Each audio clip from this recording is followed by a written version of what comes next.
Oke, selamat pagi, selamat siang, sorry. Halo Kak Andre. Jadi Kak Andre ini merupakan alumni dari Transformi. Kak Andre merupakan lulusan Leiden University, jurusan Crime and Criminal Justice ya Kak, if Hmm, I'm not mistaken. Yes, dan untuk topik hari ini Kak Andre akan bahas tentang apa perbedaan dari istilah nonaktif dan juga dipecat. Seperti oke. itu. Kak Andre sudah mempersiapkan materinya. Jadi ini akan bahas tentang DPR, tentang demo yang kemarin ramai, terus tentang seperti sebetulnya di hukum tuh seperti apa sih seperti itu. Jadi misalkan mau bertanya, boleh banget drop di chat box atau raise hand nanti paralel akan dijawab sama Kak Andre. Untuk Mbak Yuli kalau misalkan mau diajak teman-temannya untuk bergabung juga boleh sambil kita menunggu teman-teman lain bergabung. Oke, Kak Andre mau aku yang share screen atau Kakak? Boleh ditolong share screen aja, Kak? Oke, siap. Sebentar.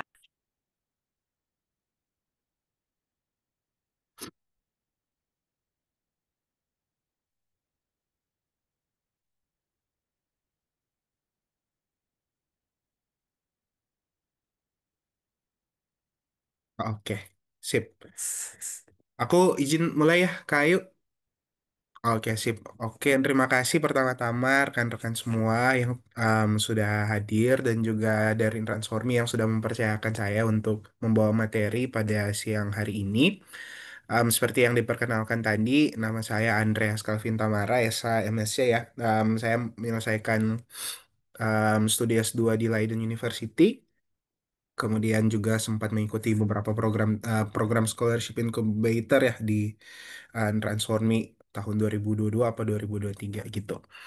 Nah, kemudian hari ini kita mau ngobrolin soal beberapa hal yang udah ramai ya kemarin soal perbedaan tentang nonaktif dengan dipecat dan sebenarnya secara hukum tuh seperti apa sih ada apa konsekuensi kalau misalnya kita menonaktifkan anggota DPR atau apakah itu sama kayak dipecat kayak gitu dan sebenarnya hukum kita mengenal nggak sih istilah nonaktif ini?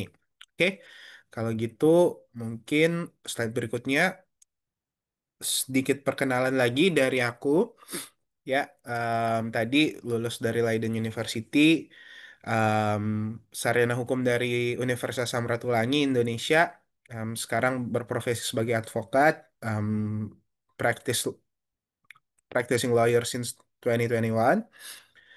Terlibat aktif dalam menghandle berbagai kasus kriminal, kasus hukum pidana ya, terlebih khusus, baik dari em, apa sektor pertambangan, minyak, gas, perbankan, dan lain-lain sebagainya. Itu saya banyak terlibat dalam mengurus kasus-kasus seperti itu sebagai seorang lawyer. Pernah beberapa kali mewakili juga klien yang cukup high profile ya. Terakhir ada Sekjen PDIP, Pak Hasto Kristianto, kemudian beberapa direktur utama dari em, apa perusahaan-perusahaan swasta. Ya, dan juga beberapa apa namanya pejabat eselon 1 ya, eselon 2 di pemerintahan daerah. Mungkin itu ya. Ini ada fotoku di depan International Criminal Court.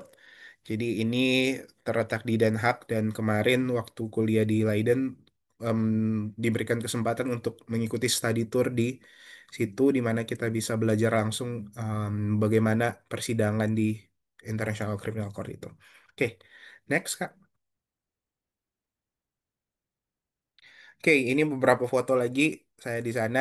Yang di kiri tentunya di mana? Keukenhof ya namanya. Keukenhof tempat tulip. Di situ kalau teman-teman ke Belanda ini salah satu yang jadi destinasi. Kebetulan cukup dekat juga dengan Leiden. Ada bus yang bisa langsung ke sana. Jadi menyempatkan diri kemarin waktu musim semi ya, waktu spring. Kemudian foto di sebelahnya adalah foto wisuda saya ya. Setelah selesai itu menyelesaikan studi, ada seremoninya, itu di depan Leiden Law School-nya. Oke, mungkin itu. Next, Kak. Oke, jadi kita masuk ke materinya ya. Em, Kenapa sebenarnya atau ba- apa yang terjadi Agustus tahun 2025 kemarin, beberapa minggu kemarin itu ya.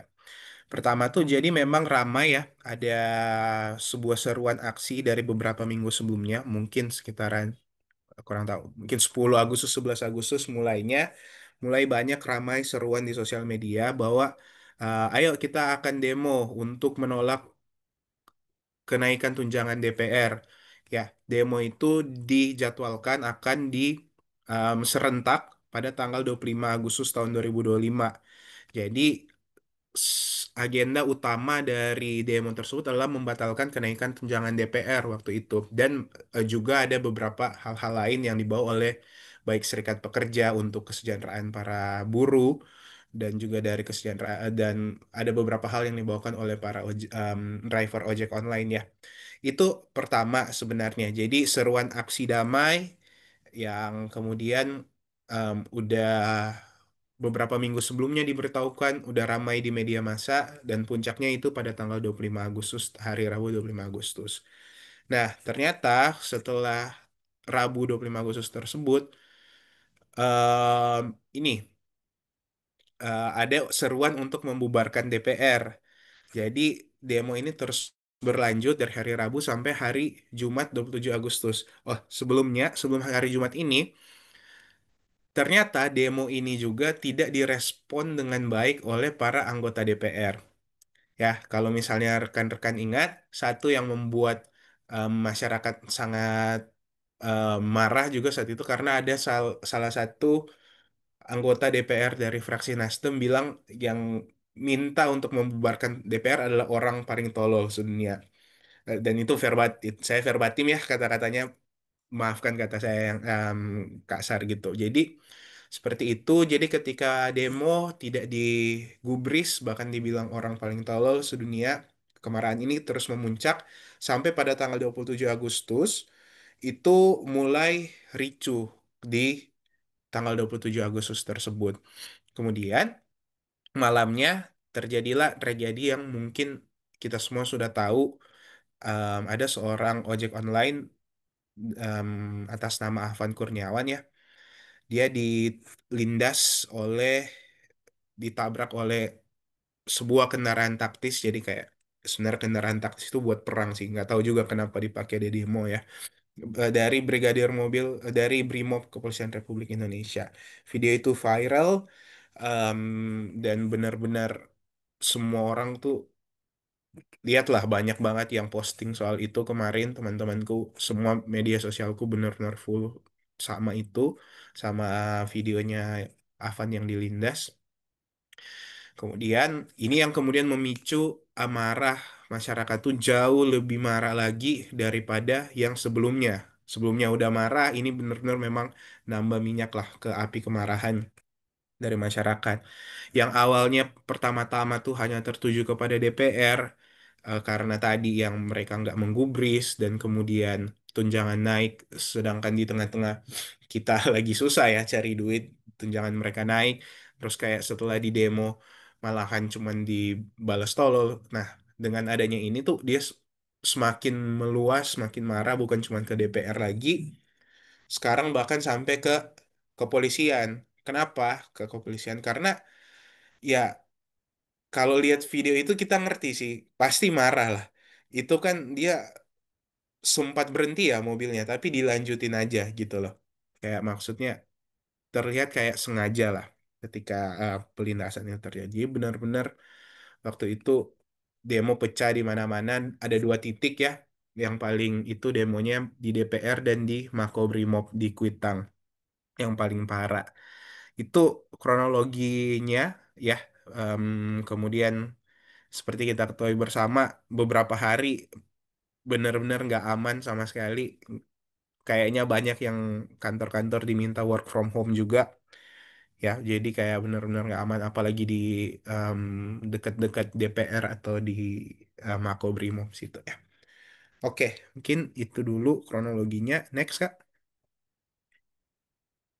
Nah, apa latar belakangnya? Apakah ya sebenarnya kalau kita mau lihat jauh lebih ke belakang, kematian Afan waktu itu hanya apa ya, pemicu terakhirnya kayak itu yang membakar apa ya, Itu yang menjadi katalisnya gitu. Sebelumnya sebenarnya udah banyak banget hal-hal yang dilakukan baik oleh pemerintah maupun DPR tuh yang udah buat masyarakat tuh marah. Beberapa di antaranya ini yang aku ingat misalnya satu ada penambangan Raja Ampat. Bayangkan Raja Ampat itu kan sebuah tempat wisata yang kalau nggak ditambang pun dikelola aja dengan baik, itu bisa ngasilin duit. Itu Raja Ampat sebagus itu mau dirusak, mau di ini aja kan, mau ditambang aja gitu. Yang benar-benar nggak masuk akal sama sekali. Itu sempat heboh. Greenpeace salah satu inisiator yang apa mengemukakan isu ini di masyarakat, itu banyak banget juga kemarin protesnya. Kemudian setelah itu ada sengketa 4 pulau. Jadi 4 pulau itu awalnya milik Aceh, tiba-tiba Kemendagri keluarkan surat bahwa itu masuk dalam em, itu Sumatera Utara, daerahnya Sumatera Utara. Jadi diubah tuh dari punyanya Aceh ke Sumatera Utara. Kemudian ada larangan penjualan gas 3 kilogram yang membuat tuh masyarakat tuh antri sampai benar-benar antri banget dan kalau rekan-rekan ingat bahkan ketika mengantri itu ada satu orang yang meninggal karena nggak kuat ngantrinya. Itu ada seorang bapak-bapak yang udah lanjut usia. Dia akhirnya meninggal nih karena ngantri itu. Jadi sekali lagi kebijakan-kebijakan ya nggak bisa dibilang kebijakan juga. Kalau kebijakan kan ada bijaknya ya. Apa ya? Keputusan-keputusan yang diambil oleh pemerintah ini banyak yang membuat masyarakat marah sebelum kematian Afan itu ya. Kemudian ada pemberlakuan PPN 12%, walaupun memang em, bisa diakali, jadi tetap PPN 12%, tapi aku nggak tahu gimana, tapi pada intinya tetap naik, tapi harganya nggak naik gitu. Em, Diakalin gimana gitu kan. Tapi kemarin kan kalau nggak di demo juga tetap bakal dinaikin jadi 12%. Jadi banyak lah sebelum dari Agustus itu udah banyak banget yang oh ini kayaknya agak aneh nih, ya kan? Kemudian ada pengangkatan CPNS yang tertunda. Ada harusnya kan mereka tuh masuk kerja sekitaran bulan apa ya?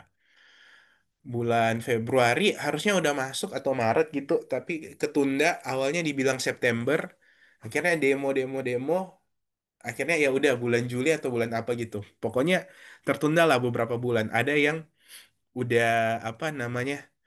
Udah resign dari jobnya karena keterima CPNS dan kemudian dan sekali lagi kita melihat respon dari pemerintah waktu itu kurang bagus karena ketika masyarakat mengeluh, saya udah resign dari job saya, kenapa CPNS pengangkatannya ditunda?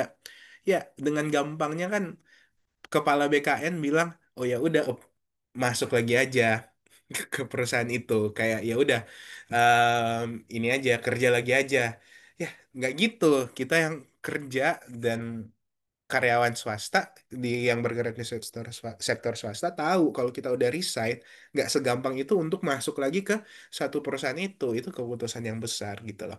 Jadi kita lihat ada satu pola yang berulang di sini. Em, Pemerintah membuat sesuatu kebijakan yang buruk, demo, kemudian direspon dengan tidak sesuai, tapi kemudian barulah ada kebijakan yang lebih baik. Setelah, em, tapi harus huru hara dulu, baru kebijakan yang lebih baik ini dibikin. Itu pun nggak terlalu baik juga, karena kan akhirnya tetap ditunda pengangkatan CPNS-nya, tapi nggak ditunda selama itu aja. Kalau awalnya kan kemarin mau di September, akhirnya diangkatnya Juli atau Juni apa Juli gitu. Ya, jadi kita lihat dan kemudian di semua isu ini, satu masalah yang selalu muncul adalah respon pejabat publik yang kurang empati. Semuanya cara ngeresponnya tuh sangat-sangat tidak baik. Kemarin kalau misalnya rekan-rekan masih ingat ada satu isu juga ya yang dialami oleh media Tempo namanya. Jadi dia dikirim kepala babi gitu. Dia dikirim ke Kepala Babi, kemudian ditanya ke kantor kepresidenan, kepala kantor apa apa namanya, PCO, presiden. Ya pokoknya buat komunikasi, kepala kantor komunikasi presiden ya. Ditanya, namanya Hasan Nasbi, ditanya itu gimana respon istana terhadap Kepala Babi yang dikirim ke kantor Tempo. Hasan Nasbi bilangnya apa? Ya udah dimasak aja. Lah, itu kan, ini kan permasalahan serius, dan kita melihat kurangnya empati ini berulang-berulang terus, dan kayaknya di setiap lini pemerintahan sekarang tuh kurang untuk bisa menjawab dengan baik ya tuntutan-tuntutan dari masyarakat. Jadi sangat kelihatan kurang empati. Nah, ini kemudian adds up ya, kayak ini memuncak gitu loh. Memuncak dan benar-benar pecah bisul kemarahannya ketika tanggal 27 Agustus itu, ketika kita melihat ada salah satu masyarakat, rekan kita, teman kita yang meninggal dunia karena dilindas oleh mobil kendaraan taktis itu.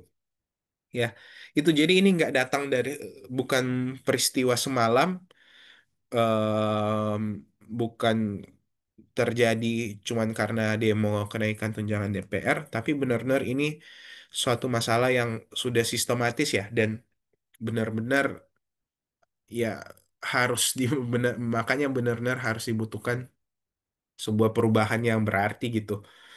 Oke, mungkin itu ya latar belakang demonstrasi yang kemarin. Berikutnya,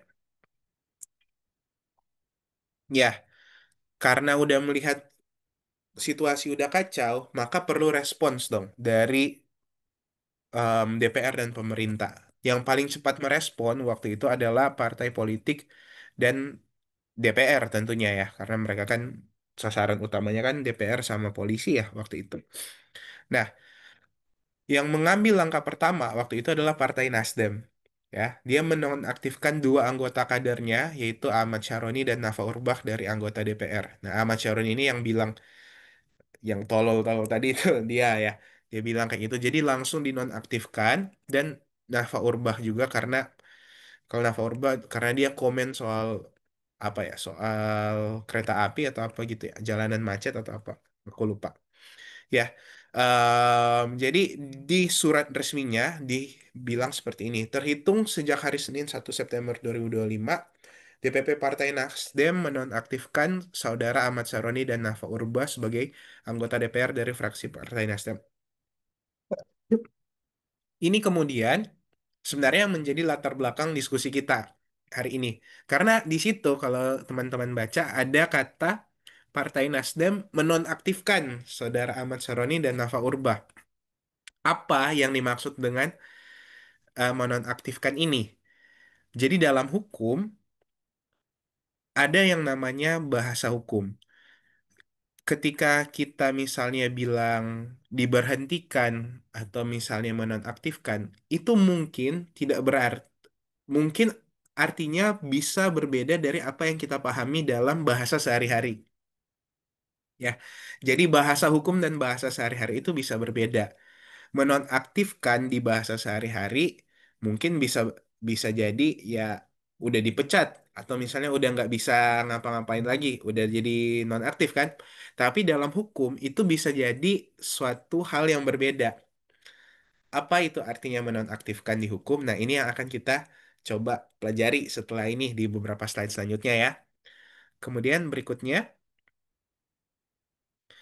ini juga kemudian langkah menonaktifkan ini tadi diikuti juga oleh oleh Partai Amanat Nasional ya. Dia menonaktifkan Eko Patrio dan Uya Kuya ya, Surya Utama atau Uya Kuya.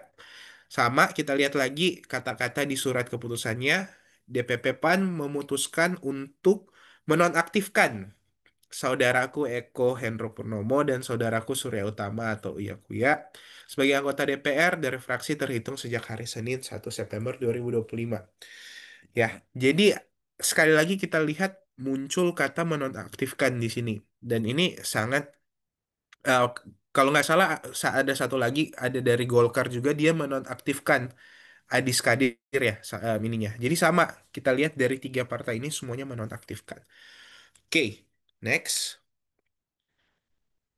Oke, tapi sebelum kita masuk ke isu nonaktifkan itu, pertama-tama sebenarnya yang harus kita kritisi, em, lebih dari itu, coba kita lihat dulu yang menonaktifkan itu kan partai politik.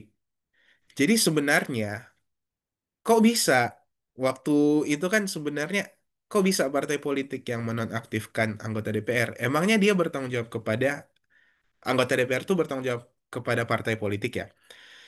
Itu sebenarnya hal pertama yang harus kita kritisi tuh. Jadi kalau kita bisa diskusi ya, kepada siapa sebenarnya anggota DPR itu bertanggung jawab? Kepada orang yang memilih dia, konstituen, atau kepada partai politik yang mengusung dia? Dia kan harusnya em, yang bisa memecat anggota DPR tuh yang pilih dong. Partai politik kan kendaraannya untuk sampai ke situ. Tapi kita lihat satu fenomena yang menarik di sini bahwa ternyata partai politik yang bisa menonaktifkan anggota DPR nih. Walaupun kita belum lihat ya kata menonaktifkan itu apa maksudnya gitu. Em, jadi kita bisa berdiskusi, kita bisa kritisi. Apakah seharusnya emang partai politik yang memiliki kewenangan untuk memecat seorang anggota DPR RI atau menonaktifkan ya dalam kata tadi? Bukankah kewenangan tersebut harusnya berada pada rakyat yang memilih anggota DPR? Jadi dari tindakan partai politik yang menonaktifkan itu, kita bisa lihat bahwa ada satu fenomena yang berbahaya sebenarnya. Kenapa anggota DPR itu nggak nggak apa namanya jarang mewakili kepentingan rakyat ya karena ternyata kewenangan untuk menarik dia dari anggota DPR itu nggak terletak pada rakyat tapi terletak pada partai politik ya kalau kayak gitu kan berarti yang harus dia ikuti adalah kepentingan dari partai politik jadi dari situ aja sebenarnya kita udah dapat satu permasalahan serius dari sistem tata negara kita ya dari fakta bahwa partai politik tuh bisa menonaktifkan anggota DPR. Dari fakta itu aja kita udah bisa membaca satu kesalahan serius tuh dalam sistem tata negara. Karena kalau misalnya partai politik yang bisa menonaktifkan anggota DPR, seakan-akan anggota DPR itu sangat tergantung kepada partai politik. Ya kan kalau misalnya gini, aku anggota DPR. Kalau misalnya aku nggak ikut apa kata rakyat tuh, oh ya udah nggak apa-apa. Kan rakyat juga nggak bisa nonaktifkan aku gitu kan. Tapi kalau misalnya aku anggota DPR dan aku nggak ikut kata partaiku, aku harus bikin apa di anggota DPR, aku bisa deg-degan kalau aku nggak ikut karena dia punya kewenangan untuk menonaktifkan aku itu.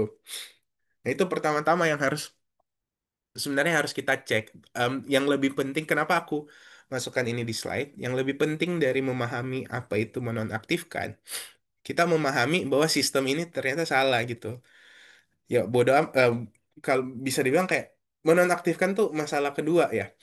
Yang pertama-tama yang harus kita kritisi itu kenapa kok bisa partai politik yang bikin kayak gitu? Kenapa nggak kita rakyat yang bikin kayak yang apa minta pertanggungjawaban mereka? Kok malah partai politik yang minta pertanggungjawaban mereka? Walaupun memang dalam hal ini harus diapresiasi juga tindakan partai politik yang menonaktifkan itu cukup baik ya karena mendengar keluhan-keluhan rakyat. Walaupun memang nggak menjawab juga pertanyaan, kok kenapa partai politik yang itu, parpolnya yang menonaktifkan gitu, kenapa nggak rakyat? Oke, mungkin itu ya um, food for thoughts gitu ya, buat kita pikirin bareng-bareng aja nanti. Next. Nah, apa yang dilakukan oleh um, sebelumnya kita kenal dulu apa itu hak recall ya. Hak recall tuh kayak ini ada penjelasannya. Nah, secara umum hak recall dapat dipahami sebagai hak untuk memanggil kembali anggota eksekutif atau legislatif yang dipilih karena merasa tidak puas dengan kinerjanya. Jadi dalam sistem kita kan pilih tuh eksekutif dan legislatif. Ketika kita nggak puas, ada namanya hak recall. Hak recall itu kita bisa manggil kembali, ya, manggil kembali atau apa, iya, manggil kembali karena kita merasa tidak puas dengan kinerjanya. Nah, masalahnya di Indonesia sesuai dengan ketentuan pasal 239 ya, sampai pasal 239 Undang-Undang, kayaknya aku salah nih. Pasal 239 UUMD 3 ya, kalau nggak salah, itu kewenangan untuk hak recall itu nggak berada pada rakyat, tapi berada pada partai politik. Seperti yang tadi ya, yang kita lihat belakangan ya, yang mengeluarkan surat nonaktifan itu partai politik bukan rakyat. Nah, jadi ini ada perbedaan kalau misalnya kita lihat di negara lain, misalnya di Amerika Serikat dan di Taiwan ya. Di kedua negara tersebut, kalau di Amerika Serikat kayaknya cuma di California ya itu. Em, jadi di kedua negara tersebut, hak recall itu dipegang oleh rakyat dan bukan oleh partai politik. Nah, misalnya kalau kita next, di Indonesia hak recall itu dikenal sebagai pemberhentian antar waktu. Jadi hak recall itu adalah apa ya? Teorinya lah yang dikenal secara luas di dunia gitu. Jadi biasanya rakyat tuh punya hak recall. Tapi di Indonesia, diterjemahkannya di Indonesia, namanya tuh di Undang-Undang MD 3 namanya tuh PAW atau pemberhentian antar waktu. Ya, pemberian antar waktu ini sama kayak hak recall, tapi ya istilah hukum di Indonesianya pemberhentian antar waktu gitu. Ya, Pasal 239 ayat 1 UMD 3 bilang seperti ini. Anggota DPR berhenti antar waktu karena satu A meninggal dunia, B mengundurkan diri, atau C diberhentikan. Ya, yang diberhentikan inilah yang dimaksud dengan hak recall itu, yang merujuk ke hak recall itu tadi. Next, yang dimaksud dengan diberhentikan itu, ya tadi kan meninggal dunia, mengundurkan diri, dan apa? Diberhentikan. Diberhentikan itu, apa yang dimaksud dengan diberhentikan? Kalau kita lihat pasal 239 ayat 2-nya, tadi ayat satunya ya, yang ABC apa namanya? Meninggal dunia, mengundurkan diri dan diberhentikan. Tepat satu ayat di bawahnya, dia menjelaskan apa itu diberhentikan. Jadi anggota DPR diberhentikan antar waktu sebagaimana dimaksud pada ayat 1 huruf C. Boleh balik lagi Kak slide-nya? Ayat 1 huruf C ini diberhentikan ya. Next. Jadi yang dimaksudkan dengan diberhentikan adalah satu, tidak dapat melaksanakan tugas secara berkelanjutan atau berhalangan tetap. B, melanggar sumpah janji jabatan. C, ini mungkin kita bisa skip ya. Dinyatakan bersalah putusan pengadilan dan selanjutnya. Slide berikutnya. D, diusulkan oleh partai politiknya. Jadi dia bisa diberhentikan karena diusulkan oleh partai politiknya sesuai dengan ketentuan peraturan perundang-undangan. Tidak lagi memenuhi syarat sebagai calon anggota DPR dengan ketentuan peraturan perundang-undangan mengenai pemilihan umum anggota DPR, DPD, dan DPRD. Kenapa ini aku bold? Yang nomor E, karena salah satu syarat sebagai calon anggota DPR adalah anggota partai politik. Ya, jadi bisa kita lihat kalau misalnya partai politik tuh pecat anggota DPR, dia tuh secara otomatis tidak bisa memenuhi syarat anggota calon DPR dan berdasarkan huruf E ini dia bisa diberhentikan sebagai anggota DPR gitu. Kemudian F melanggar ketentuan larangan, G diberhentikan sebagai anggota partai politik. Ya ini sama ya sebenarnya kayak E tapi mungkin yang G ini lebih spesifik aja dia tulisnya. Diberhentikan sebagai anggota partai politik, H menjadi anggota partai politik lainnya. Nah, di sini diberhentikan ini nggak ada tuh em, hak recall atau misalnya yang bisa dilakukan oleh rakyat. Ya, jadi dia bisa diberhentikan tuh karena satu misalnya melanggar ketentuan peraturan perundang-undangan, melakukan tindak pidana, atau bisa juga Dia ditarik oleh partai politiknya, dipecat dari partai politik, ya. Dan ini bahkan huruf D diusulkan oleh partai politiknya. Jadi benar-benar partai politik ini mempunyai kewenangan yang sangat besar dalam menentukan nasib dari anggota DPR RI, gitu. Dia mempunyai apa namanya kewenangan yang sangat besar. Jadi sebenarnya kalau misalnya kita bingung ya, kok kenapa ya anggota DPR tuh kayak nggak apa kebijakannya nggak pernah memihak kepada rakyat. Ya kalau pikir secara pragmatis ya, ya iya, aku harus ikut kepentingan partai politiknya. Karena kalau nggak ikut kepentingan partai politiknya, aku bisa dipecat, aku bisa dikeluarin dan nggak jadi anggota DPR lagi gitu. Oke, next. Nah, ini beberapa hak recall di negara lain ya. Kita cepat aja yang ini. Jadi di Taiwan, kalau warga kecewa dengan kinerja anggota legislatif setelah 1 tahun menjabat, warga bisa mengajukan recall. Warga ya, bukan partai politik sekali lagi. Recall bisa diinisiasi dengan mengumpulkan 10% tanda tangan pemilih di dapil. Jadi bisa diinisiasi, diajukan permohonannya cuma 10% tanda tangan pemilih dapil. Kemudian KPU setempat akan verifikasi. Setelah verifikasi, diadakan pemungutan suara lagi. Pemungutan suara itu. Pemungutan suara itu untuk pokoknya setuju apa enggak anggota atas nama X. X ini kita recall gitu. Setelah itu recall dikatakan lolos apabila saat pemungutan suara terdapat lebih dari atau sama dengan 25% yang setuju dan suara itu harus lebih banyak dari yang tidak setuju. Jadi kalau 25% suara bilang oke setuju recall dan pendapat yang tidak setuju tuh kurang dari jumlah pendapat setuju, nah dia bisa untuk di recall. Jadi ada mekanisme di mana warga bisa melakukan recall ya, beda sama Indonesia yang emang benar-benar kita nggak bisa ngapa-ngapain juga sebenarnya, except dari demo ya udah itu doang, nggak ada hak konstitusional yang kayak gini. Next. Di negara bagian California juga Amerika Serikat bisa recall pejabat negara bagian termasuk anggota legislatif.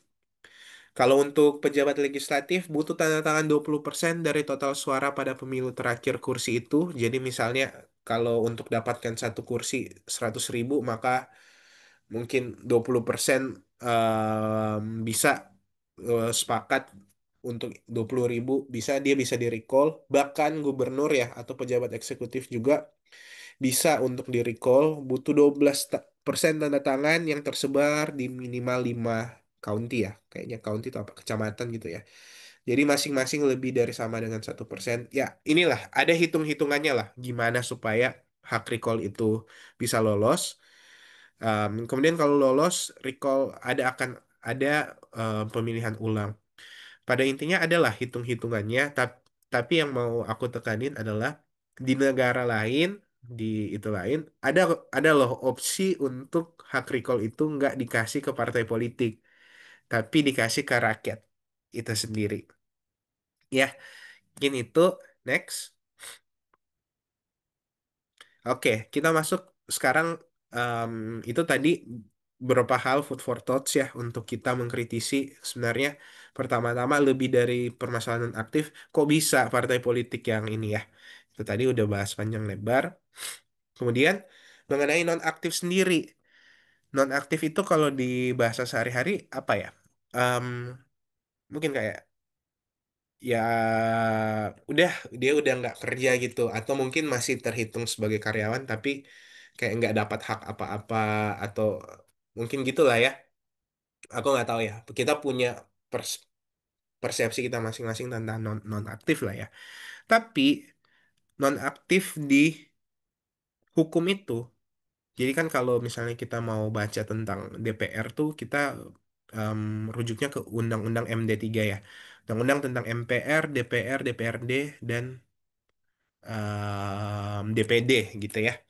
Em, ini ke undang-undang ini kita harus merujuk. Dan setelah aku cek ya, istilah nonaktif ini nggak terdapat dalam Undang-Undang MD 3.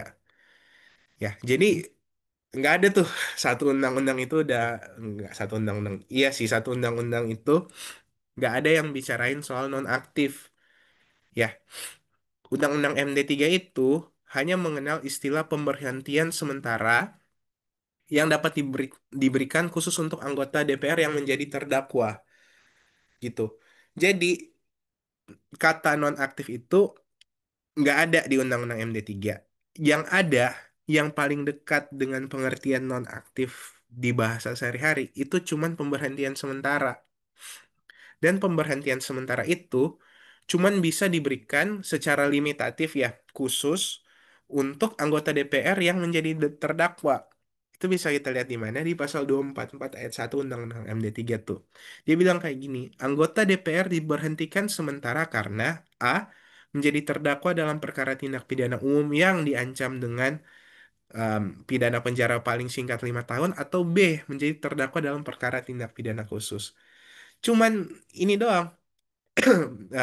Orang bisa anggota DPR bisa diberhentikan sementara kalau memenuhi salah satu dari dua syarat ini, ya.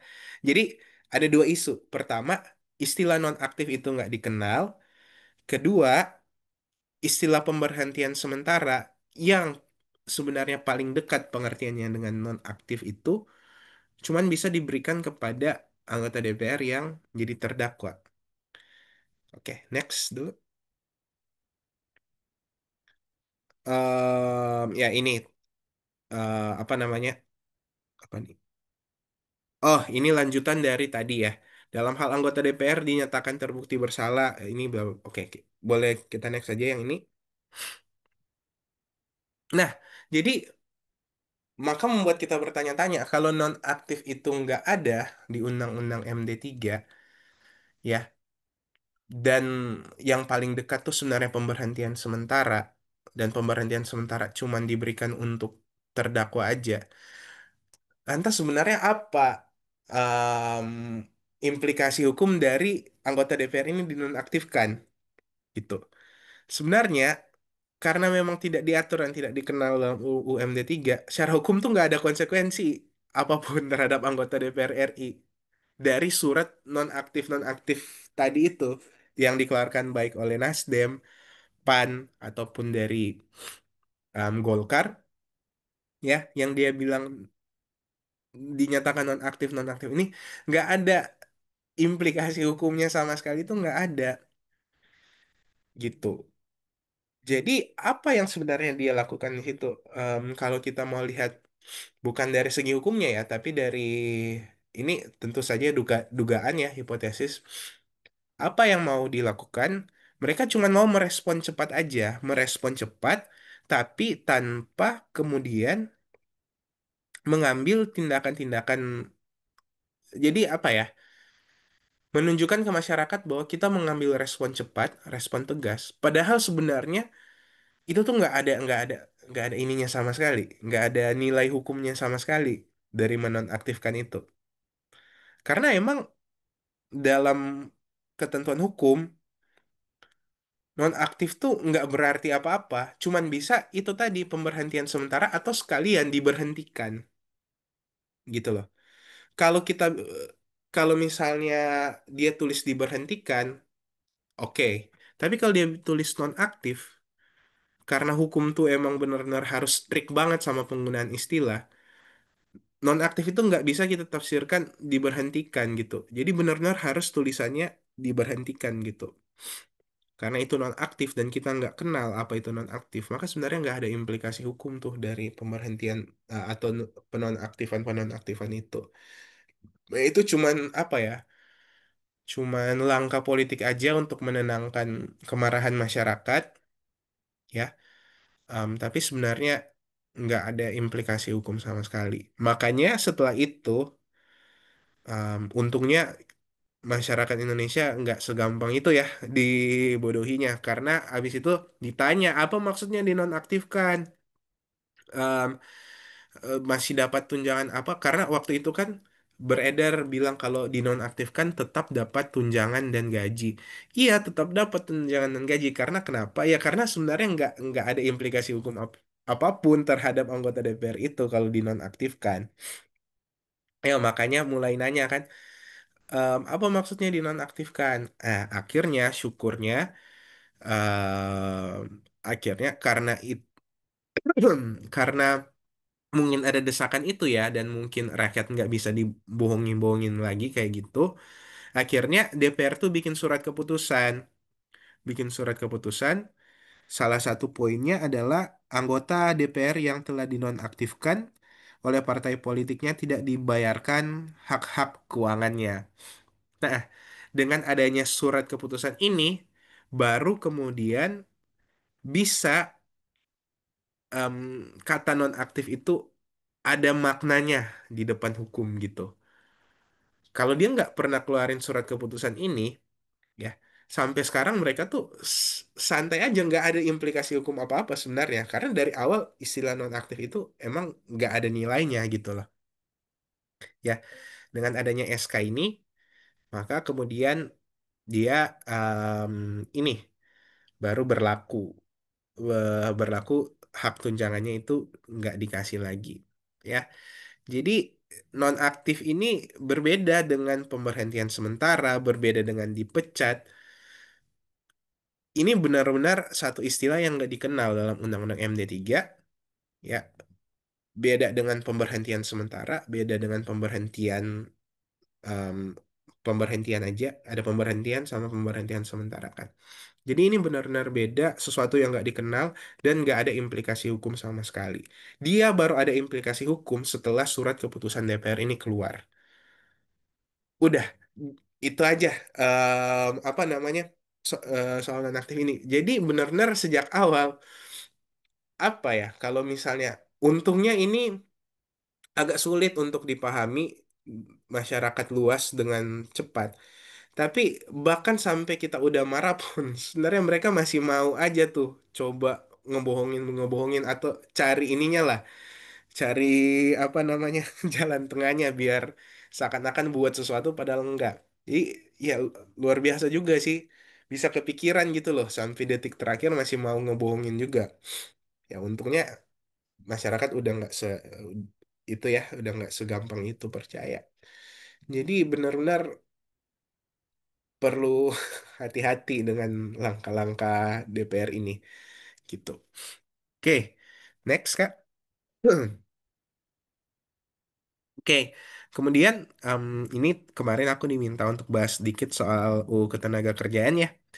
Jadi kalau misalnya di UU Ketenagakerjaan ada nggak istilah penonaktifan atau misalnya pemberhentian sementara ya kayak tadi. Sebenarnya sama, penonaktifan itu nggak dikenal juga di Undang-Undang Ketenagakerjaan. Yang paling dekat dengan istilah penonaktifan itu namanya skorsing. Ya, skorsing karyawan atau employee suspension merupakan salah satu tindakan perusahaan untuk mendisiplinkan karyawan. Saat karyawan terkena skorsing, karyawan diberhentikan sementara dari aktivitas pekerjaan yang biasa dilakukan di perusahaan. Umumnya, skorsing dilakukan kepada karyawan dalam proses PHK karena, em, dikhawatirkan akan mengganggu proses produksi. Oke, jadi misalnya kalau ada PHK, pemutusan hubungan kerja itu kan nggak langsung ya, nggak langsung ada tahap-tahapnya gitu. Selama menunggu tahap-tahap administrasinya, biasanya, karyawan itu diskorsing. Itu biasa pertama, atau yang kedua, ya dia emang nakal aja, jadi dikasih hukuman disiplin berupa skorsing.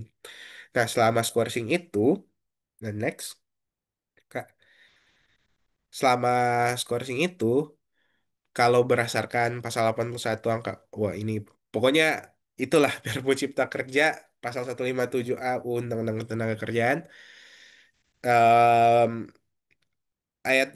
angka 2-nya dia bilang pengusaha dapat melakukan tindakan skorsing kepada pekerja atau buruh yang sedang dalam proses pemutusan hubungan kerja dengan tetap membayar upah beserta hak lainnya yang biasa diterima pekerja atau buruh. Jadi kalau misalnya di apa di, di Undang-Undang Ketenagakerjaan, skorsing itu penonaktifan sama, penonaktifan itu nggak dikenal. Yang dikenal itu skorsing. ya. Skorsing itu bisa diberikan pertama-tama kalau ada hukuman disiplin, atau yang kedua ketika mengikut em, sedang dalam proses PHK, ya. Kemudian dalam skorsing itu, ketika skorsing itu dilakukan, dia tetap harus dibayar upah beserta hak-hak lainnya yang biasa diterima oleh pekerja atau buruh. Itu sih mungkin kalau dari Undang-Undang Ketenagakerjaan ya. Next, Kak. Oke, itu dulu mungkin dari aku. Kalau misalnya rekan-rekan ada yang mau berdiskusi atau bertanya, silakan. Oke, interesting banget karena dari dengerin Kak Andrea tadi aku jadi banyak tahu banget dan aku baru tahu kalau misalkan ternyata kata nonaktif itu nggak ada implikasi hukumnya sama sekali. Jadi kayak Hmm. ternyata wow beneran mereka cuma ngibul aja gitu. Maksudnya kayak cuma untuk Tuh. biar kelihatan kayak did something big gitu. Kayak Ya. ini kita di pihak kalian nih kita berhentiin nih yang kalian apa Mm-mm. musuhin gitu. Ternyata enggak ya Kak. Oke, Mm-mm. pertama aku mau nanya deh Kak. Pas Mm-mm. Kakak kuliah di Belanda, sorry di ya di Mm-mm. Netherlands itu ada nggak sih Kak kasus hukum selama Kakak kuliah di sana gitu ya pas lagi di sana yang Mm-mm. menurut Kakak mind blowing juga gitu untuk di compare sama kasus yang kemarin terjadi di Indonesia ada nggak Kak kira-kira Soal demo ya, apa kasus hukum?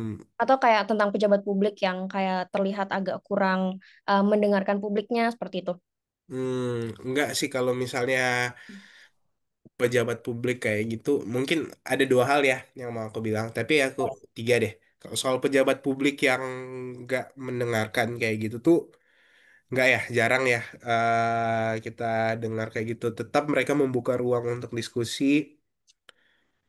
em, bahkan masalah-masalah sensitif pun kayak kemarin yang Palestina Ya. Israel tuh tetap dibuka ruang diskusinya. Mhm, Ya walaupun diskusi-diskusi aja, kadang kan nggak di ini juga akomodir juga apa yang diminta sama pendemo gitu. Tapi ya setidaknya respons publiknya masih lebih bagus lah dari mhm. kita yang nggak sampai ngata-ngatain I see. orangnya. Itu yang pertama. Mhm, Yang kedua mungkin kalau soal demonstrasi, apa ya? Kalau demonstrasi di sana tuh solid. Oh, yang apa, orang-orang demo. Jadi pernah mhm, aku tuh hampir nggak balik Indonesia karena waktu mau udah pesan tiket apa semuanya, tiba-tiba 2 hari sebelum hari keberangkatanku dibilang ada strike. Strike itu kayak demo besar-besaran lah, kayak mhm, supir apa masinis keretanya mhm, strike. Jadi benar-benar kosong, nggak ada jadwal kereta sama sekali. Aku hampir nggak bisa reach bandara, untungnya. mhm, Untungnya bisa naik bus ya waktu itu. Jadi kalau soal demonstrasi di sana, apa ya, benar-benar orang-orang tuh terstruktur, rapi. Jadi kalau nggak didengerin agak susah juga. mhm, Kalau tuntutan mereka nggak didengerin ya. Kalau mungkin kita kan sekarang mau demo juga susah juga ya. Nggak besar gitu skalanya, nggak rapi. Jadi ya ya udah, nggak usah didengerin juga nggak apa-apa, nggak ada itu yang berarti. Dan yang oh, ketiga, kasus-kasus hukum di sana tuh ada beberapa ya. Sebenarnya kemarin aku sempat diminta untuk bantu, ada orang Indonesia ya mhm, yang apa, ini mungkin pidana, tapi mungkin menarik ya, agak off topic, mhm, tapi mungkin menarik. Jadi ya, ada orang Indonesia yang buka warung makan waktu itu di sana. Dia minta ada orang anak dari kampung dia di Indonesia untuk ikut dia ke Belanda buat kerja ya, masak-masak atau apa. Tapi kemudian kalau nggak salah kena ini pasal penyelundupan orang gitu, karena mhm. visanya ini visa turis ternyata. Nah, Oh, kemarin aku sempat diminta untuk bantu I see. kasih nasihat hukum. Paling gitu sih kemarin pengalaman di sana ya. I see, berarti eh, cukup memang lebih baik ya Kak. Maksudnya kayak Hmm. sebagai aku yang tidak terlalu paham hukum gitu ya, cuma mantau dari sosial media. Jadi menurut aku kemarin memang kayak aku nggak ngerti cara komunikasinya atau memang orangnya yang dipilih tidak tepat seperti itu ya. Tapi kayak banyak selebriti juga. Jadi kayak there are so many things yang tidak di tempat yang semestinya seperti itu. Banyak Ya. kalimat-kalimat yang keluar yang memang tidak seharusnya seperti itu. Kayak menurut aku Mm-mm. kayaknya banyak deh orang-orang eh, eligible, orang-orang yang lebih qualified gitu, yang harusnya mungkin ada di posisi sana yang supaya bisa membenahi semua ini dengan cepat seperti itu. Mm, Terus Kak, tadi kan Kakak bilang kalau misalkan terms non-aktif itu nggak ada implikasi hukumnya sama sekali. mm, Kalau misalkan eh, mungkin nggak sih Kak, terms ini tuh digunakan terus dan menurut Kakak ada dampak, ada possibility yang akan terjadi nggak Kak? Kalau misalkan terms ini terus-terusan dipakai gitu Kak untuk mereka. Ya, mungkin sekali dua kali ini masih bisa berhasil ya, karena Hmm. masyarakat belum teredukasi kan, apa Iya betul. maksudnya istilah nonaktif ini. Tapi kalau misalnya dia mau pakai term nonaktif ini 3 kali, 4 kali, berapa kali, mereka tuh akan sadar ini nggak ada implikasi hukumnya, dan itu Oke. akan memicu kemarahan yang lebih besar lagi. Jadi nggak tahu ya, em, semoga mereka nggak separah itulah ya, sampai mencoba pakai, ya oke lah ini bisa berhasil lah sekali dua kali karena orang belum paham kan apa itu nonaktif dan lain sebagainya. Tapi kalau misalnya mereka mau ulang-ulang lagi, rakyat udah paham, ini bisa memicu kemarahan yang jauh lebih besar lagi. Harusnya sih, harusnya ini nggak dilakukan lagi sama ya pejabat-pejabat partai politik itu. Gitu. Tapi I kalau sampai see. mereka bikin lagi ya, ya terserah mereka lah. I see. Ini mengundang kemarahan sih. Mhm. Oke, terus tadi kakak sempat mention juga kalau misalkan harusnya yang bisa apa namanya bilang mereka harus nonaktif aja tuh rakyatnya gitu, instead of the Mm-mm. parpolnya seperti itu. Terus kalau misalkan dari Kak Andre sendiri, sebenarnya poin-poin apa aja sih Kak yang maksudnya kayak kan katanya Presiden tidak bisa membubarkan DPR gitu ya. Mm-mm. Poin-poin apa aja yang kayak kira-kira kita tuh bisa gitu kita lakuin, misalkan ternyata udah fatal banget dan kayak oh oke kayaknya kayak DPR batch ini memang udah harus dibubarkan gitu kan, kayak banyak banget orang yang bilang kayak bubarkan bubarkan bubarkan, itu sebenarnya possibility-nya tuh seberapa besar sih Kak? Terus poin-poin apa aja yang kayak pasti kan untuk bisa sampai kata bubarkan semuanya itu kan harus ada apa namanya isu-isu yang bener-bener kayak udah peak banget, walaupun menurut aku kemarin juga Mm-mm. udah peak banget sih. Mungkin kayak Mm-mm. poin-poin apa yang kayak udah harus nyampe situ dulu baru rakyat bisa membubarkan DPR seperti itu, since katanya presiden tidak bisa. Mm-mm. Kalau membubarkan DPR sih sampai poin apa kayaknya secara hukum ya, Mhm. secara hukum tuh nggak diatur memang DPR tuh bisa dibubarkan gitu. Oke. Baik dari undang-undang sampai ke undang-undang dasar tuh nggak diatur. Ya satu-satunya cara atau titik yang apa benar-benar sampai hukum tuh udah nggak dipakai lagi. Mhm. Nah itu baru bisa DPR dibubarkan. Jadi harus sekeos itu. Emang benar-benar hukum kayak udah itu lagi. Tapi memang kalau pendapatku pribadi ya lebih bagus mungkin daripada membubarkan ya mengganti sistemnya yang kayak tadi mungkin ya. Sekarang kan permasalahan utamanya kenapa anggota DPR itu nggak memihak kepada rakyat ya karena mereka tuh terikat pada kepentingan partai politik. Hmm. Karena yang bisa recall, yang punya hak recall ke mereka tuh partai politik.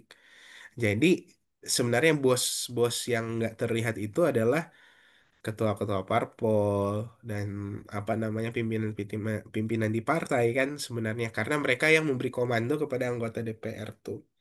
Kalau misalnya kita ubah anggota DPR itu bertanggung jawab kepada rakyat ya dan kemudian hak recall partai politik itu di shift ke rakyat, dipindahin ke rakyat.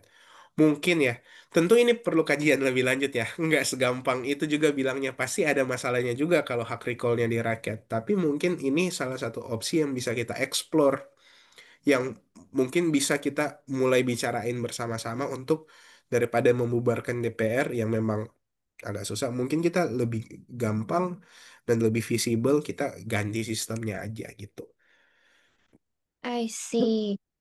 I see. Berarti sebenarnya nggak ada peraturan resminya gitu ya Kak. Kalau misalkan Hmm. siapa yang bisa bubarin mereka sebenarnya ya. Hmm. Oh, oke oke.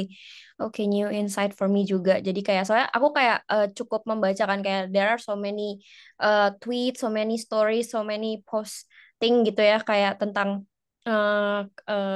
ini katanya Prabowo tuh sengaja mereka bikin kita sebel sama Hmm. DPR supaya kita aja yang bubarin kayak gitu. So kayak is that even possible gitu kan kayak Hmm. kayak they won't even listen to us gitu. Gimana caranya kita Ya. mau nurunin mereka semua sebanyak itu gitu sih. Mm-mm.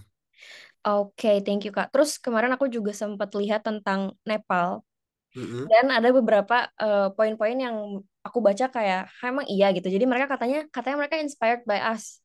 Mm. Katanya mereka inspired by us bahkan mereka burn down the apa namanya building gitu ya. Mm-mm. Menurut Kakak itu sesuatu yang kayaknya serem deh, kayak we need to stop, kayak jangan sampai orang-orang ikutan kita terus kayak mereka bahkan lebih parah kan, kita nggak bakar gedung DPR gitu ya, tapi mereka benar-benar bakar dan kayak apa namanya si prime ministernya tuh digeret gitu ya, maksudnya kayak itu menurut aku udah apa namanya brutal banget. Menurut Ya. Kakak, do we need to stop or do we need to change our way to protest gitu sampai kayak mereka bisa bilang katanya mereka inspired by Indonesia protest gitu. Mm. Ini isunya dalam ya sebenarnya. Hmm, hmm, Kayak nggak segampang bilang kalau isu tuh harus kalau demo tuh harus damai atau demo tuh nggak apa-apa sampai apa namanya sampai mungkin apa ya, ya pokoknya sampai berapi-api lah kayak mungkin ada kerusakan lah gitu ya. Karena aku nggak tahu ya, mungkin ini lebih lebih dalam aja karena pertama kalau demonya damai itu nggak didengerin hmm. pasti. Bukan Pak, kenapa aku bilang pasti? Karena ada sebenarnya demo damai setiap hari Kamis, udah terjadi udah 750-an kali ya demo Kamisan itu ya. Itu damai, nggak pernah diliput berita pun enggak kan waktu itu. Diliput berita pun enggak. Jadi kalaupun mau dibilang demo tuh harus damai, ya sebenarnya rakyat Indonesia udah demo dengan damai selama bertahun-tahun, bahkan mungkin belasan tahun ya. Nggak didengar tuh. Tapi kalau misalnya dari sisi sebelahnya, apakah demo itu harus kemudian anarkis atau apa? Tentu enggak ya, aku nggak percaya itu juga. Apa namanya, apalagi kalau sampai menelan korban jiwa, ya satu nyawa itu terlalu berharga lah, kalau menurutku. Jadi, ya tapi kalau misalnya nggak keras juga, gimana?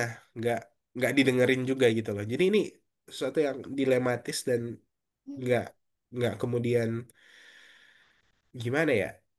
Ya sebenarnya satu-satunya yang bisa menenangkan atau misalnya biar aman-aman aja ya kalau pemerintah tuh just listen gitu loh.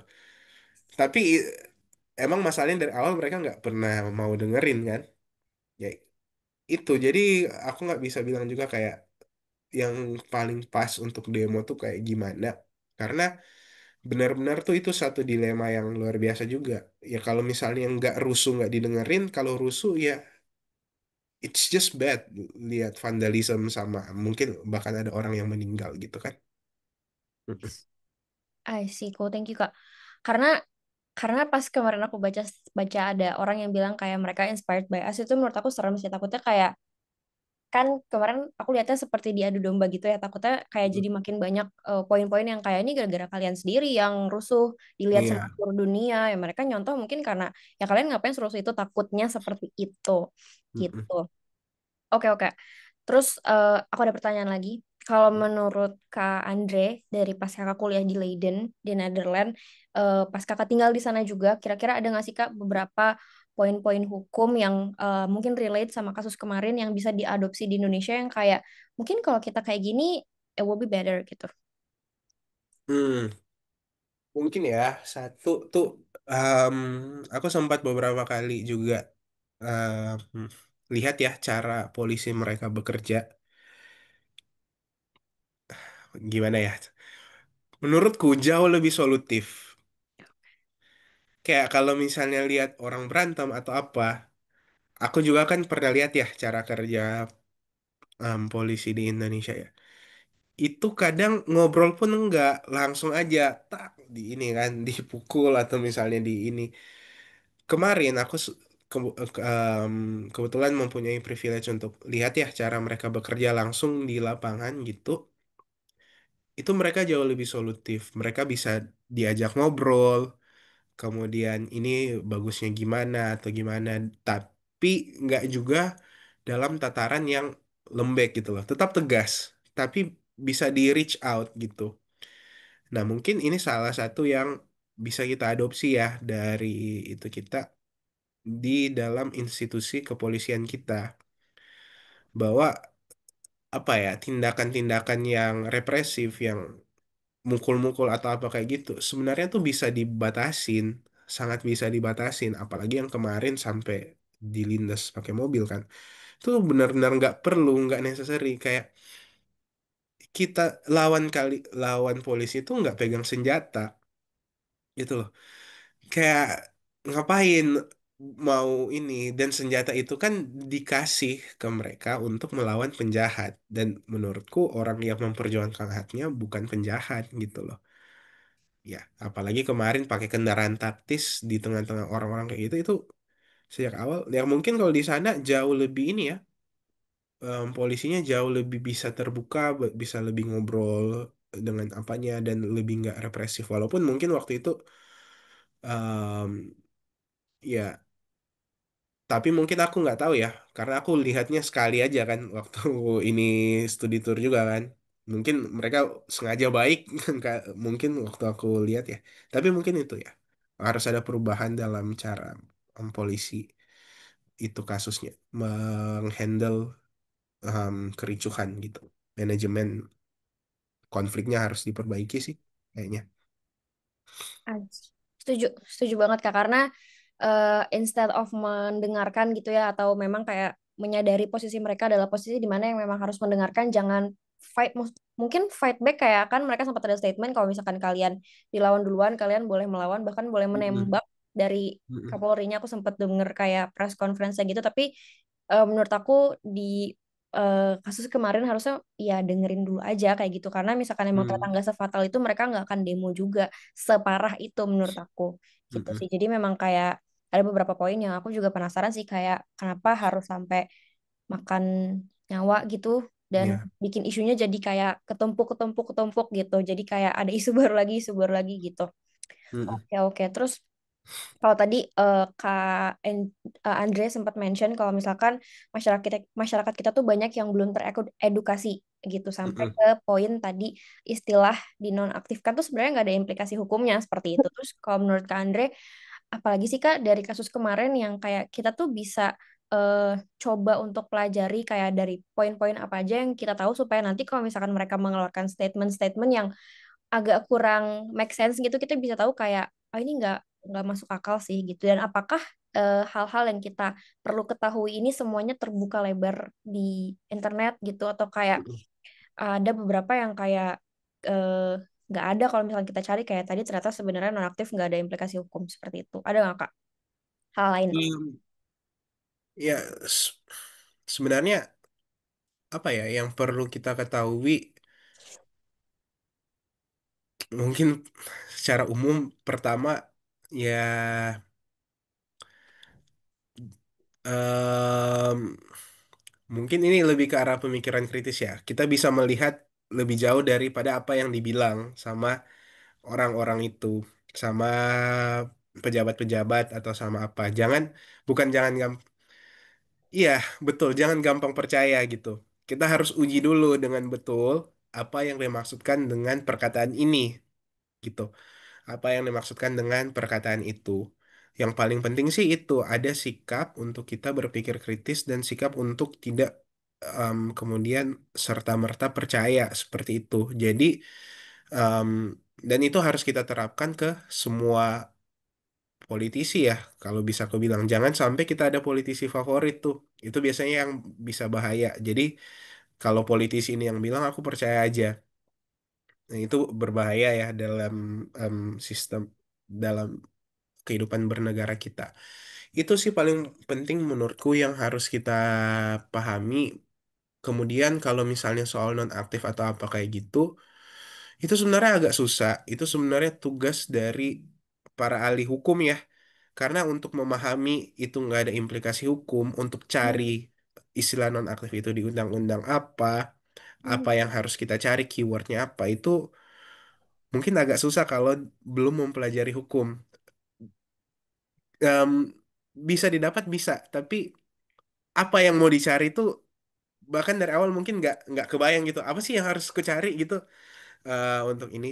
Nah, kalau misalnya soal itu, ya mungkin itu tugas para ahli hukum ya.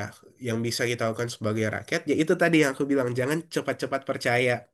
Mungkin tanya dulu rekan-rekan kalian yang em, sekiranya sarjana hukum lah atau paham hukum, kira-kira ini artinya apa ya? Atau kalau misalnya ada istilah-istilah ekonomi yang coba kayak dipelintir tuh kayak apalah gitu, kedengarannya bagus tapi ternyata kita mungkin nggak tahu kan artinya apa karena pakai istilah-istilah ekonomi kan. Mungkin kita bisa tanya ke teman kita yang lulusan ekonomi, ini maksudnya apa kayak gitu. Bener nggak ini bagus untuk kita gitu. Jadi yang paling penting yang harus kita punyai menurutku itu sikap tidak cepat percaya dan kritisnya itu kita dalam menilai setiap perkataan dari pejabat publik atau politisi lah ya, secara umum. Itu sih paling nggak kalau dari aku ya. Thank you. Ya sih benar Kak, karena kayak kadang nggak kerasa kalau misalkan mungkin itu buzzer atau mungkin itu memang orang yang sebenarnya belum baca lengkap, belum cari tahu, Ya. tapi udah ngomong aja gitu kan di internet. Jadi kayak kadang kita tuh jadi rancu banget buat baca apa namanya thoughts-thoughts di sosial Mm, media gitu sih. Jadi kayak kenapa tadi aku nanya sama Kak Andre kira-kira apa sih yang sebenarnya kita harus tahu, apa yang harus kita aware kayak gitu. Tadi Kak Andre bilang kalau misalkan kita cari tahu dulu kebenarannya gimana gitu. Karena banyak banget sumpah kayak nggak usah jauh-jauh dari lingkungan aku, mereka tuh kayak gampang banget percaya kayak mereka eh, presiden atau DPR kita bilang apa mereka langsung percaya tuh kayak tuh emang tungguin aja jangan jangan mm, marah-marah dulu mereka tuh pasti mau kerja kok kayak gitu-gitu jadi kayak masih banyak yang mungkin belum melihat dengan kacamata yang lebih besar seperti itu kalau misalkan ya. itu sudah urgent situasinya dan sudah eh getir gitu ya. Mm, mm, mm. Terus Kak, dari kemarin tuh pas lagi protes itu kan rame banget tuh dari mulai eh, almarhum Afan, terus habis itu ada Mm, ibu-ibu kerudung pink kayak gitu, terus ya. mulai muncul campaign menggabungkan dengan 17+8 itu pakai warna brave pink sama hijau gitu ya untuk Mm, respect these two party. Terus apa namanya? Itu menurut aku banyak banget kayak mungkin seluruh seluruh akun dari mulai media, eh, TV berita enggak ya? mm, mm. Dari mulai media-media yang dibuat sama orang individu gitu ya kayak ada satu yang di awal September itu dia foundernya ditangkap kalau Ya, kau pernah dengar ya si Kotaro apa ya. namanya Del Pedro Mm, mm, Lokataro gitu yang mana menurut aku sebenarnya masih banyak media-media lain yang mungkin menyuarakan juga tapi Del Pedro ini ditangkap kayak gitu bahkan mm, dia mm. stated kalau misalkan polisi melakukan penggeledahan itu nggak ada surat resminya seperti itu jadi Ya, aku mau tanya Kak dari penculikan ini bahkan ada satu lagi cewek yang diculik juga ya. aku lupa namanya Elizabeth if I'm not mistaken diculik juga iya Mm, dia jadi dari kasus culik menculik ini atau di apa namanya ditangkap gitu ya ditangkap paksa dari sisi hukum tuh sebenarnya ada diperbolehkan nggak sih Kak tertulis kayak oh kita boleh menangkap ini kalau gini gini gini padahal sebenarnya yang mereka suarakan ya ya sama kayak kita semua gitu menyuarakan yang mm. apa kita tuntut seperti itu bukan yang for no reason gitu ya for no reason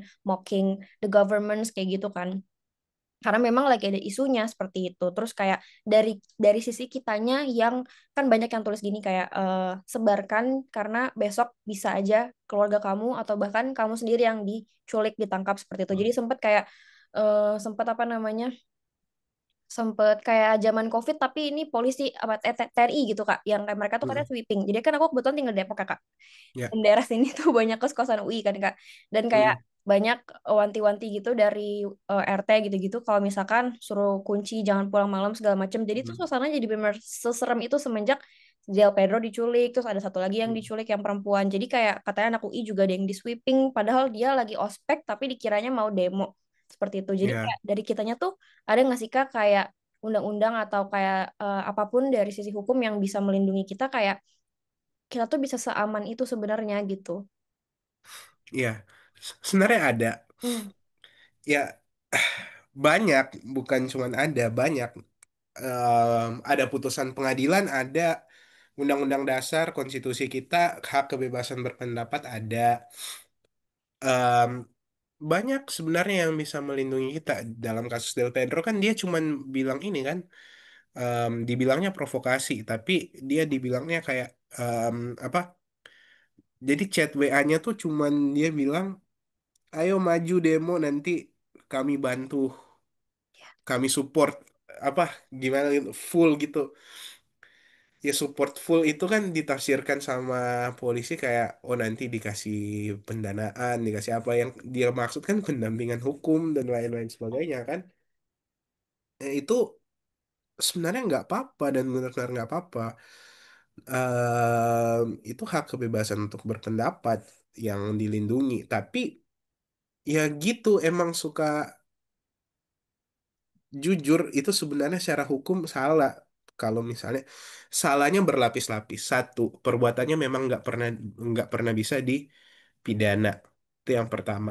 Nomor dua, prosedurnya cacat karena dia datang dan di apa ditangkap itu nggak pakai surat perintah dan waktu itu belum ada surat penyidikan juga kan apa namanya. Jadi benar-benar penggeledahan. Geledah dan penyitaannya disitanya buku-buku. Yang bisa disita tuh kan cuman barang-barang yang berhubungan dengan tindak pidana. Gimana buku bisa berhubungan dengan tindak pidana? Pikiran berarti bisa dipidana.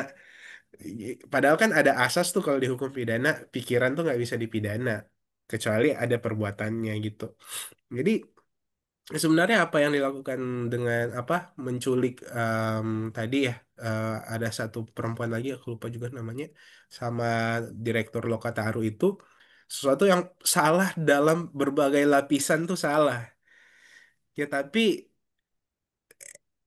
emang nggak mau denger aja itunya dan kan cara mereka membuat masyarakat berpihak kepada mereka bilang aja kalau Del Pedro ini tuh provokator dia tuh sukanya rusuh atau apa. Padahal kan yang dia maksudkan adalah menyuarakan itu rakyat. Tapi kemudian dipakai framing medianya orang ini provokator.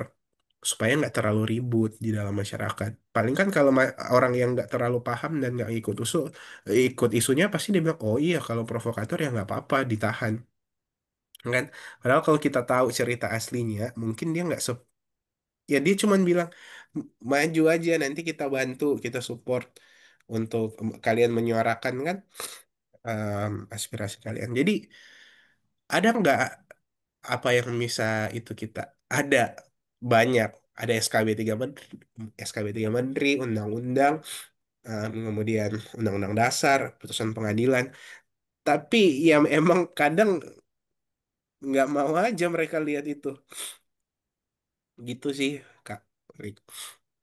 Sih, jadi sebenarnya yang dilakukan itu betul kemarin salah ya Kak. Maksudnya kayak ditangkap tanpa ada surat perintah, terus ada Mm-mm. surat pendidikan gitu ya. Terus aku sempat baca juga katanya dia bahkan nggak dikasih kesempatan untuk menghubungi keluarga atau Iya. penasihat hukum gitu. Jadi kayak bener-bener ya kalau aku sih lihatnya sebagai awam kayak form of nakut-nakutin aja gitu loh. Kayak Mm-mm. kayak stop or you're next gitu. Mm-mm, Itu mm-mm. sih. I see. Kalau itu kan gini ya, Hmm. kalaupun nanti kan pasti dia bebas. Karena hukumnya nggak bisa. Pasti dia bebas. Tapi kalau dia mau nyuarain berikutnya, dia pasti mikir-mikir lagi. Dan itu emang yang kalau menurutku biasanya itu yang itu disasar gitu kan. Dan orang-orang lain juga kalau mau nyuarain juga bakal pikir-pikir lagi. Ya oke tetap bebas, tapi kan capek ditahan 20 hari. Yang kayak gitu. Iya, betul-betul.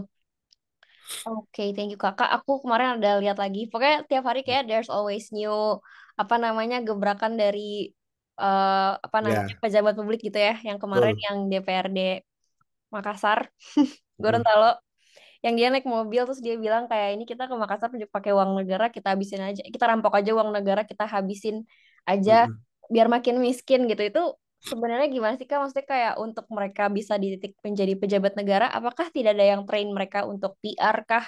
Untuk kayak rekam posting kah? Soalnya kayak blundernya dari mereka terus gitu. Terus kayak kalau kita tuntut hmm, mereka nggak mau denger. Jadi seakan-akan kayak kita kayak ngomong sama tembok aja gitu loh Kak. Sedangkan kayak kita hmm, bayar pajak, pajak dinaikin, kayak rakyat dirugikan, UMR, UMP tidak naik-naik, tapi kayak mereka terus-terusan setiap hari ada gebrakan yang seakan-akan kayak mereka tidak educated enough to be in that position gitu.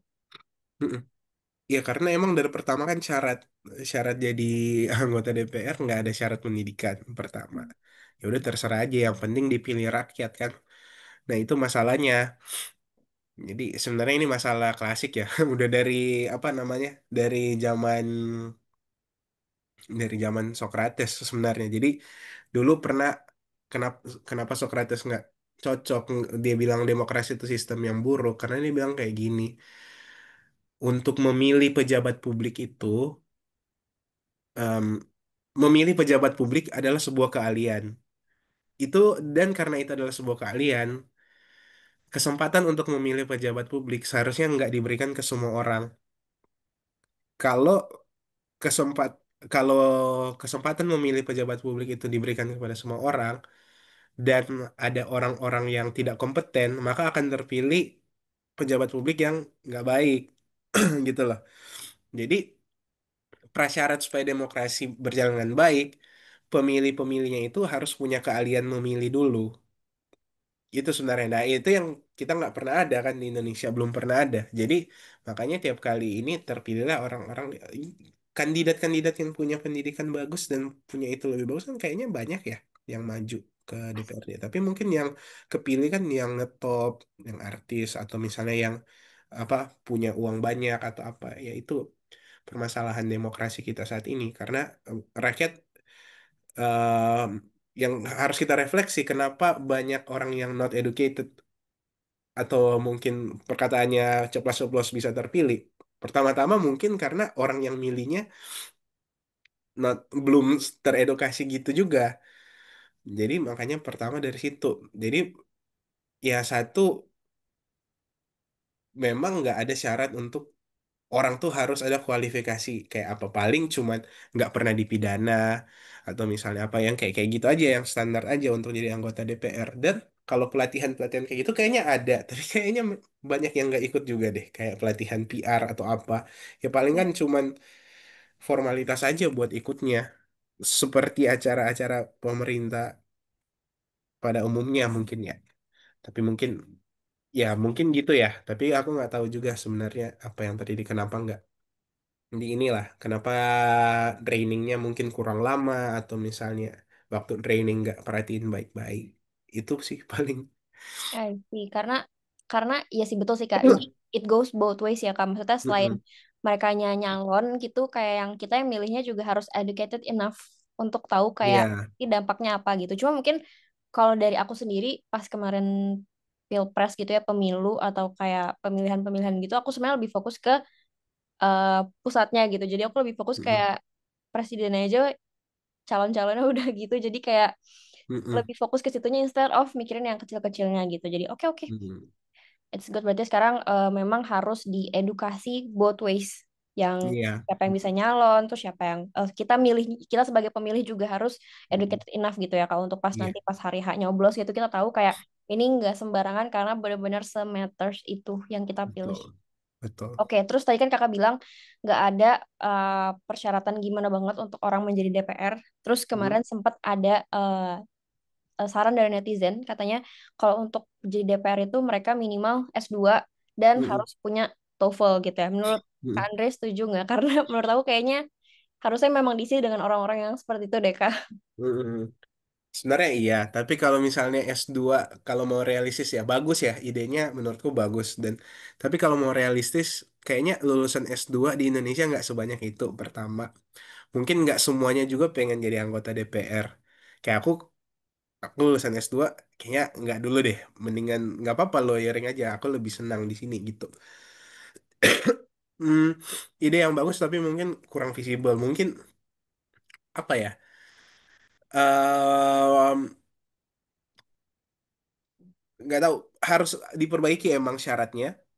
Tapi kalau sampai S2 kayaknya nggak visible. S1 mungkin lebih masuk akal. Atau mungkin apa namanya? Atau kalau misalnya lulusan SMA harus ada kewajiban dia menyelesaikan S1 dalam jangka waktu berapa, ini kemudian. Mungkin something like that ya. Itu mungkin bisa lebih bagus. Atau mungkin apa ya? em, Bisa juga untuk jadi anggota DPR RI harus ada pengalaman memimpin sebelumnya. Misalnya jadi camat kek atau misalnya jadi lurah atau jadi kepala lingkungan gitu kan. Ya bisa dibuat bermacam-macam. Memang harus diubah syaratnya. Jadi jangan langsung tiba-tiba dari artis tuh langsung DPR gitu. Atau misalnya dari orang bisnis langsung DPR. Dia harus ada pengalaman misalnya minimal 5 tahun menjabat sebagai kepala desa atau misalnya apa kayak gitu. Mungkin tuh bisa jadi lebih bagus, jauh lebih visible gitu. I see. Lebih lebih relevan juga kali ya Dan Kak. lebih Kayak relevan juga. Mm-mm, mm-mm. betul, Jadi kayak betul. udah tahu sistem dan skema-skemanya seperti apa di pemerintahan. Karena kan beda banget ya. Mereka mungkin jadi MC, jadi penyanyi, jadi yang Betul. biasa di panggung, terus tiba-tiba harus di Senayan gitu ya, ikut Iya. rapat, mengusungkan ide-ide gitu kan. Mungkin Mm-mm. banyak bingungnya gitu. Tapi mungkin kalau misalkan diperket, kayak kita mau jadi CPNS, mau daftar BUMN itu kan susah banget ya Kak. Susah Susah. banget kayak Mm-mm. bahkan the first thing that comes in our mind kalau misalkan dengar CPNS, terus seleksi BUMN tuh kayak oh, susah banget tesnya. Bahkan untuk Mm-mm. lulus administrasi aja tuh kayak harus apa banyak lompat-lompat gitulah kayak sesusah Mm-mm. seketat itu tapi yang disayangkan kalau misalkan mau jadi DPR tapi ternyata segampang itu. Segampang itu, betul. Iya gitu sih. Jadi kayak hmm, memang kayak tadi kakak bilang dilematis ya kak. Sebagai Iya. rakyat benar-benar bingung gitu. Mm-mm. Oke, Kak Andre, Mm-mm. eh sebentar. I think that's all ya. Tadi Mbak Yuli sempet, jadi Mbak Yuli salah satu klien Transformi. Thank you Mm-mm. Mbak Yuli for sitting in dan dengerin. Tadi sempat mau on Halo. mic, tapi kayaknya dimatiin lagi. Mbak Yuli mau nanya kah sama Kak Andre?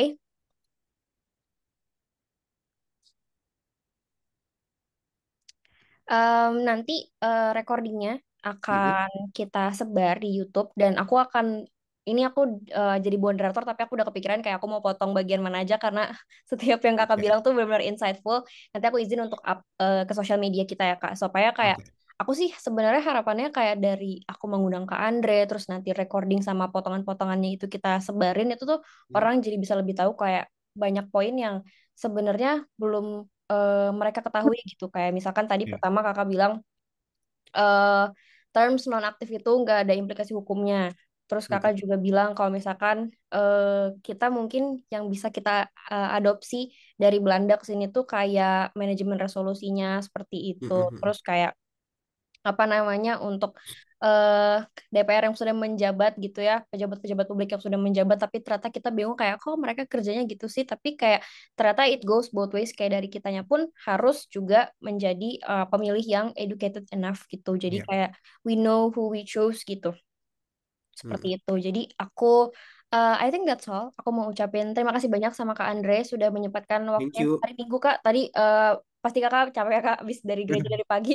Terus jam 1 langsung jam in ke sesi Mm. Transport Talks. Iya, nggak apa-apa, Kak. Aman. Thank you banget. Aku dari Mm-mm. Transformi perwakilan mau ucapin terima kasih juga untuk Mbak Yuli sudah bergabung. Nanti Mm-mm. untuk peserta yang tidak hadir mungkin aku akan kirimkan recordingnya, tidak Iya. apa-apa. Karena ada beberapa yang join di loket.com kita sebarin di loket.com sama community. Nanti aku Mm-mm. sebarin recordingnya. Kak Andre terima kasih. Mungkin ada kata Makasih. penutup sebelum aku Oh tutup. iya. Em, apa ya? Hmm, mungkin aku ulang lagi aja ya. Tadi yang Yes. penting tuh kita harus kritis dalam memahami setiap kebijakan publik ataupun perkataan yang dibuat ataupun yang dilontarkan oleh pejabat publik dan para politisi-politisi yang ada sekarang.